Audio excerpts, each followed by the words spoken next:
My name is Stephen Hall. I'm one of the co-founders of Tinker Coffee, and I do sales and marketing. I do sample roasting and green buying and everything else that needs to be done. A typical day starts with a cup of coffee as soon as I get in. Then it's usually trying to organize any deliveries that we might have. We still do all the deliveries ourselves, so there's a lot of driving around to different customers that we need to do. So it's collecting those, getting those together. It's reaching out to customers to see who needs coffee and how much we can bring.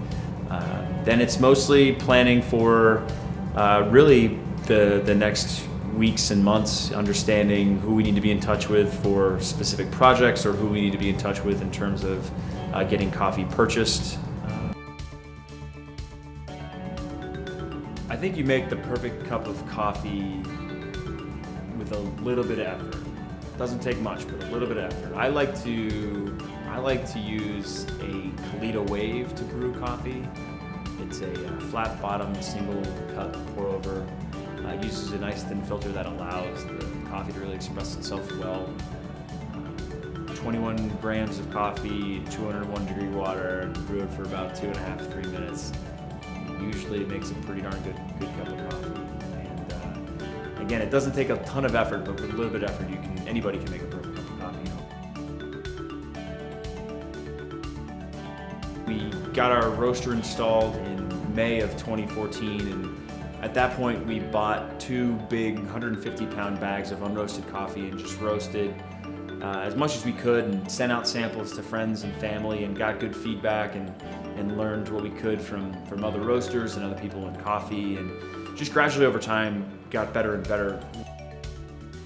My favorite part of the job is hearing people say that our coffee is the best they've ever had. I think it's a great compliment, and it also, I think, just exposes to us that specialty coffee still has a long way to go here in town. You know, a lot of people say, wow, this coffee's not bitter. I don't need to put cream and sugar in this coffee. And it's like, yeah, that's what good coffee tastes like. It's fun to help people kind of be exposed to that whole new world of specialty coffee that they never knew existed.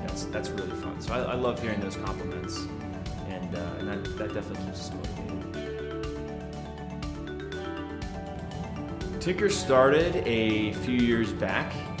Jeff and I both had an interest in coffee, and specialty coffee in general, and really just felt like the specialty coffee scene in Indianapolis wasn't quite what it should be, and that there was a really good opportunity to help start more of a specialty coffee scene here in town. So we were both at the right point in our careers where it made sense to kind of step out on our own and try something different, and things kind of lined up really well for us to start a coffee roaster. So we got the space and bought a coffee roaster and just taught ourselves how to roast coffee, and things have been going well.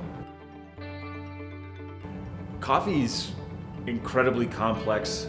It's not just something that people drink in the morning. You know, there's the caffeine aspect is fantastic, but it's a really complicated and interesting beverage by itself.